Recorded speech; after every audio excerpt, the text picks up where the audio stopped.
Oh, how are we, lads? How we going?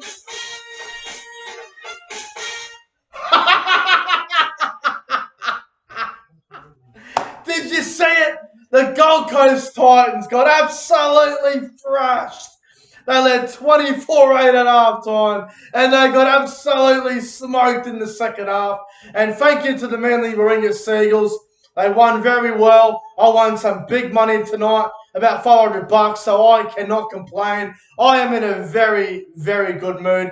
If you guys are new to the channel, make sure you guys like the video. Comment your thoughts on this afternoon's games in the comment section below. We saw 2 games of football this afternoon. We saw the Parramatta Eels. They absolutely destroyed the Bulldogs in the second half, although it was a very unconvincing first half from the Eels. They came good in the second half, and the Eels getting the win over the Bulldogs. What was the score there? 36-16 or something? 36-10 in favour of Parramatta. And Manly, 56-24 over the Gold Coast Titans. Gold Coast had 24-8 at half time. Let's get into the review. We'll go back to the first game, which was the 2 p.m. game. It was the second biggest rivalry in the NRL. The Parramatta Eels beating the Canterbury Bankstown Bulldogs. We'll get into the game. And in the 9th minute, Parramatta, they got up to a really good start. The first try went to Ryan Madison. Let me just fix the camera up there. Oh, hang on. Far out. Sorry, guys. I sort of just came in here and recorded. I didn't really set anything up. But yeah, Ryan Madison, he scored the first try of the game for Parramatta in the 9th minute off a knock on from Canterbury. And Eels go to a 6-0 lead early on. And then in the 29th minute, Dylan Napa scores of all people. It was a weird try. It was a kick from the Dogs and knock on from Hayes Dunster. And Napa just scores the try. And 6-all, that's taken after 29 minutes. And then in the 36th minute, Morana Niukore goes to the sin bin for a high tackle. I thought it was a tough call, you know. It's at the point where a high tackle goes to the sin bin. It's just ridiculous, to be honest. But anyway, in the 39th minute, Brendan Wakem for a lovely ball to the young Katoa on the left wing. He scores in the corner right on half-time. Half-time, Bulldogs 10 points to 6. And I thought the Bulldogs were getting under the Parramatta Eels' skin. I thought they were playing with a lot of grit. The Dogs, I thought they were playing really straight and direct. I thought Wakem and Averillo were doing good for the Dogs in the halves. And then in the second half, whatever Brad Albert said to Parramatta at half-time, it obviously worked. In the second half, a penalty try to Mitchell Moses. Now, this is probably the turning point in the game. This is the part of the game where I thought the Bulldogs were just gone. This try just sucked the life out of the Bulldogs. Mitchell Moses penalty try. Look, Dogs not gone. Moses kicks along, gets taken out. Look, the penalty try is always going to be a controversial one, regardless of what team you support. Look, Moses was still 20 metres away. It was in front of a couple of Dogs players by about a couple of metres. Can you really say that Moses was going to get there and score the try?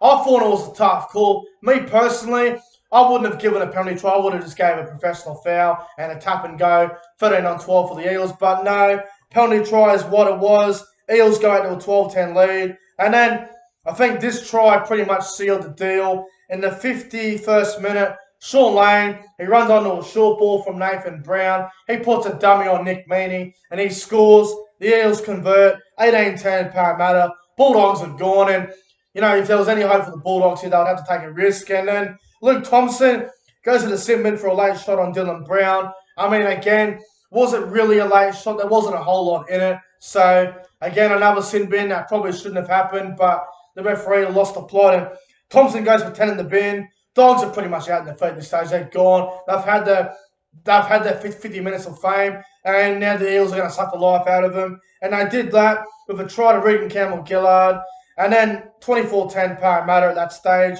And then in the 73rd minute, on debut on the left wing, Sean Russell scores for the Eels on debut. Good on him. Eels 30 points to 10. And then Sean Russell again, 2 tries in 5 minutes on debut. Be pretty happy with that.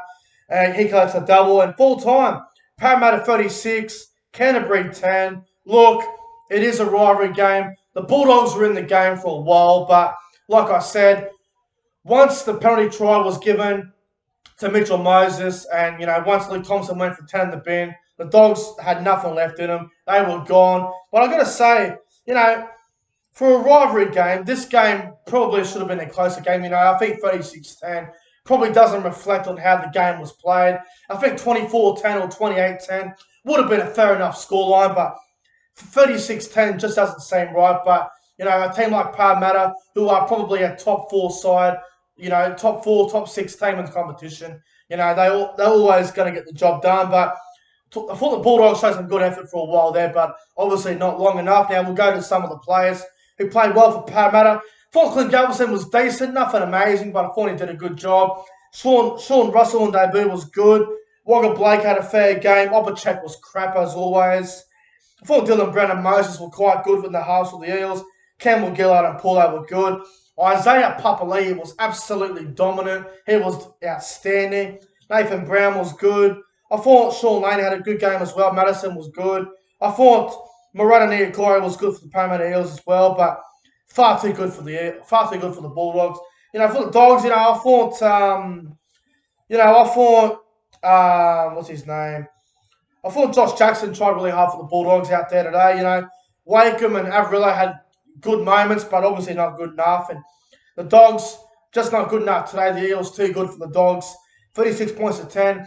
My top 3 players on ground for this one. Number 3, I'm going to go with Sean Russell. Number 2, I'm going to go with Regan Campbell-Gillard. Number 1, my man of the match, Isaiah Papali'i. He was outstanding. He gets my man of the match, and the Eels win over their big rivals, the Dogs. Now, the final game on Sunday football was a game that was absolutely insane. The Titans versus the Seagulls. Manly winning 56 points to 24. Now, a funny thing, half-time, Titans led 24-8. Just let that sink in for a minute. Half-time, Titans 24-8. Manly full-time, 56-24. If you thought the Melbourne Storm last night over the West Tigers was amazing, well, my God, the Manly Warringah Seagulls were just unbelievable as well. They were just as good as the Melbourne Storm were. Now, I know that they didn't win 66-16, but to be down 24-8 at halftime and to come out and win 56-24 is just unbelievable. The Tigers were bad last night, but the Gold Coast Titans pretty much went, hold my beer, Tigers, hold my goddamn beer. But we'll get into the game. It all started well for the Gold Coast there in the 8th minute. First try of the game went to Jaden Campbell. Titans, good start. Titans 6-0 after 8 minutes. And then in the 12th minute, Tommy Turbo scores his first try of the game. Garrick misses the goal. Garrick missed a lot of goals. Man, far it could have been 70 if Garrick had a goal kick properly. And then Titans 6-4 there. And then not long after that, 14th minute, 2 tries in 2 minutes. Turbo scores again.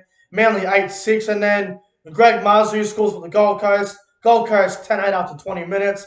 28th minute, another try to Greg Marzu. Collects a double. Gold Coast, what's that now? 14 points to 8. Patrick Herbert try in the 32nd minute. Fogarty goal. Gold Coast 20-8. For 30 to try before half time. Fogarty misses the kick. Half time. Titans 24. Manly 8. Manly were playing really slow. They could not handle the Gold Coast short kicking game. I thought it was very, very predictable play from the Gold Coast, but Manly, they were struggling in the first half.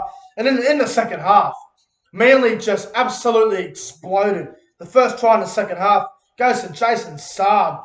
Great run down the sideline. Cherry Evans, great ball, and Saab was gone. You weren't catching him. Garrick misses the conversion. Titans 24-12, and then a try to Garrick. Garrick misses again. 24-16 Titans. Garrick misses so many goals today. Far out, man. Saab again scores his double. Again, Garrick actually converted this one. Titans still leading the game though. 24-22. 52 minutes gone in the game. And then Garrick, again, he collects another try. What's that, a hat-trick for Garrick, is it? I've lost count now. Manly 26-24. Turbo gets a no try in the 57th minute. I thought it was an unlucky call. I thought he had the ball down. I don't know how they could overturn that decision, but apparently they could, so no try to Turbo. But it doesn't matter, because then in the 58th minute, Garrick scores another try. Manly at that stage lead 38-24. And then Turbo scores, then it's 38-24, my apologies. And then in the 64th minute, Garrick scores again. Manly 44-24. 72nd minute, Ola Kawatu try. Garrick converts it. Manly 50 points to 24. Puts the Gold Coast Titans out of the premiership race. Goodbye, Gold Coast Titans. And then in the 75th minute, DCE scores in his 250th game. And full time, Manly 56, Titans 24. The Gold Coast Titans at home, a so-called better team at home. Yeah, sure they are. They got absolutely smashed. I don't get it, man. I don't get the Titans. They seem to be able to have good first halves, and then in the second half, they go missing. They have a decent lead, and they just blow it. The Gold Coast Titans remind me of Canberra. Seem to have good leads and just blow it. We've seen games this year where they blew it against South Sydney. They almost beat the Roosters, but they lost. They blew that. They lost to the Broncos. They blew that. They've blown a lot of games this year, the Gold Coast. So a lot of question marks around them. And, having a look at the ladder right now, the Gold Coast Titans are 5-10. That is not good for the Gold Coast. They are struggling at the moment, and I don't know where they go from here because 5-10 to make the 8 from there is going to be quite tough for them. But Manly, great performance, a great win. My top 3 players on ground, I think it's very hard to pick because they had so many good players, Manly. Garrick scored how many tries? 4 tries for Garrick? 3 tries for Garrick, actually. Unbelievable performance. Turbo had 3. It was just outstanding. But my top 3 players on ground for the Gold Coast versus Seagulls game, I'm going to go number 3, Kieran Foran. Thought he was outstanding, Kieran Foran. Number 2, Ruben Garrick. Number 1, Tom Trbojevic. Who else would it be? Best player in the world at the moment. Unbelievable. And the Seagulls get the win. 56 points to 24. Guys, that's it for the Sunday afternoon football review. If you guys enjoyed the review, make sure you guys go ahead and like, comment, and subscribe to the channel. Hope you guys enjoyed Beanie for Brain Cancer Round. I thought it was magnificent. Guys, thanks for watching. I appreciate you taking the time out of your day to watch this video. Thanks for watching, lads. See you in the next one.